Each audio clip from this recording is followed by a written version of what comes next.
Here's looking at you, Sergeant Saul. My first 3 weeks as a police cadet were spent, for the most part, not wiping out crime as I had expected, but wiping out police cars and washing them and filling them with gas. I swabbed out the drunk tank each morning and generally ran errands for the real policemen. Although my new tailor-made uniform had arrived and I was wearing it to and from work each day, it mostly hung in my locker while I sported a pair of blue coveralls more suited to my assignments. Finally, I received orders to report to the police college, and I looked forward to the end of my drudgery and some leisure time in the classroom. In those days, Metropolitan Toronto had its own training centre in a converted two-story former school located in Willowdale in the north end of the city. The schoolyard had been paved and was used as a parade ground. I hadn't thought much about drilling and marching. I knew there was probably going to be a certain amount of it, but after all, this was the police force, not the army. My marching skills were sadly lacking. In the 1960s, all high schools still had mandatory cadet programs, which all the students were obliged to take part in. The only exception permitted was to a band member. I quickly signed up to play the trumpet and ended up sitting in the shade playing Colonel Bogey while my classmates, sweating in their wool khaki uniforms, marched up and down the schoolyard. I wondered if I might come up with something similar now. We all gathered in a large classroom that first morning, and we were told by a clean-cut young policeman to take a seat anywhere we liked. Ah, this is a life, I thought, as I settled myself down in the seat at the back of the room and busied myself opening my notebook and selecting pens and pencils.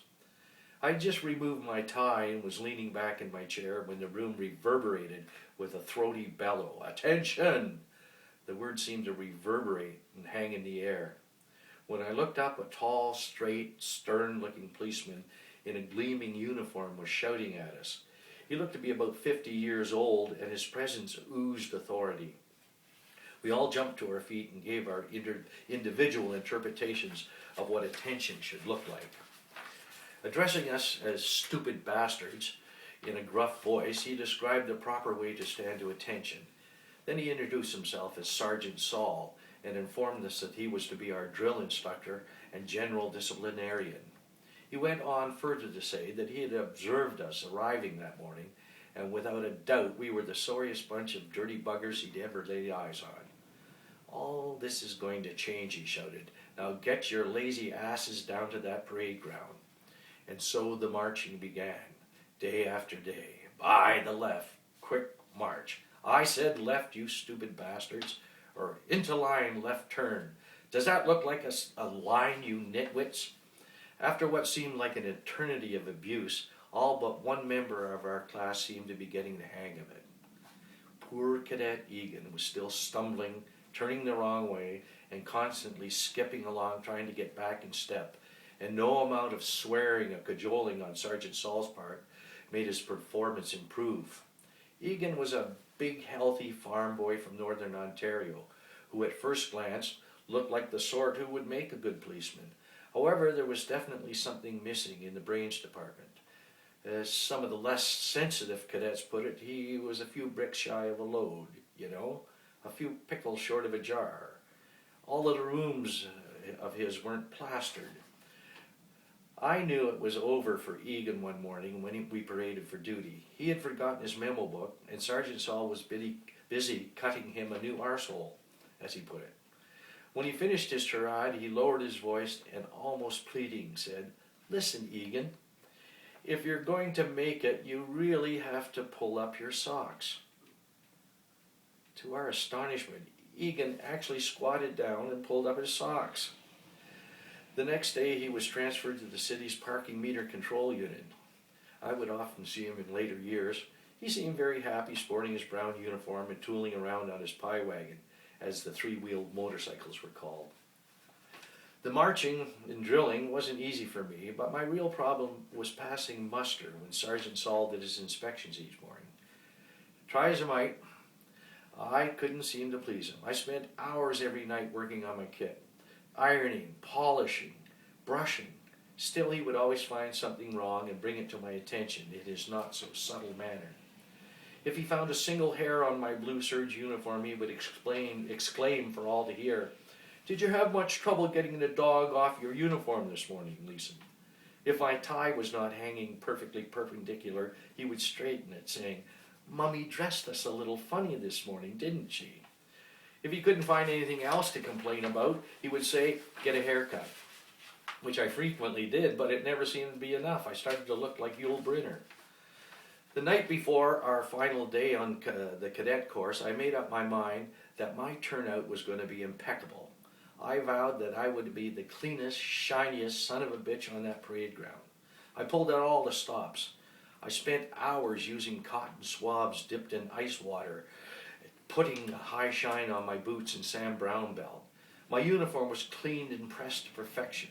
There wasn't a crease, smudge, or hair to be found anywhere.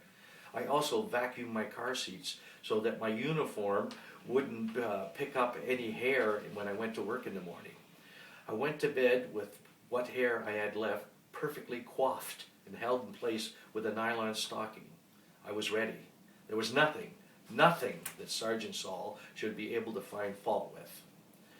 I stayed up so late that night that I slightly overslept the next morning, but I knew that if I hurried, I would still be in good time for the inspection parade. I dressed carefully, avoiding contact with anything that might tarnish my perfect appearance. I skipped breakfast. I didn't want to sit too long anyway. It might spoil the crease in my pants. I was cautiously making my way to my car when I heard a terrible scream. It sounded almost like a human baby in pain. I made my way to the opposite side of the car. There on the ground was a stray cat with a half-eaten baby rabbit in its mouth. The cat dropped the little creature and disappeared into the tall grass. The tiny rabbit lay whimpering and unable to move. He was so badly mangled that I knew he was beyond help. The only humane thing to do was to put him out of his misery as soon as possible. Gritting my teeth and wincing, I stepped forward and brought my heavy boot down as hard as I could on the poor bunny's head. Death was instantaneous, and his suffering was over. With a heavy heart, but comforted by the notion that I'd done the right thing, I jumped into my car and headed for the police college. By the time I arrived, the rest of the cadets had already begun to assemble on the parade ground. I hurried over and joined them. We formed up in 3 lines of open order and stood rigidly at attention as Sergeant Saul quick marched over to us with his swagger stick tucked under his arm. He proceeded to weave his way up and down the ranks, making rude comments to certain of my classmates. I held my breath as he made his way along the front of the row I was standing in. He paused, and for a moment in front of me and looking me over carefully gave me a reluctant nod of approval. I was feeling pretty smug and self-satisfied as he swung around to inspect our backs. All my hard work had paid off. I was already beginning to work out my acceptance speech for the best turned out cadet when I heard the rhythmic click of the sergeant's heels clip and stop directly behind me. He was gasping, and he seemed short of breath, but finally blurted out, "What the hell is that?" He prodded me in the ass with his swagger stick, and I looked over my shoulder and down to the back of my trouser leg.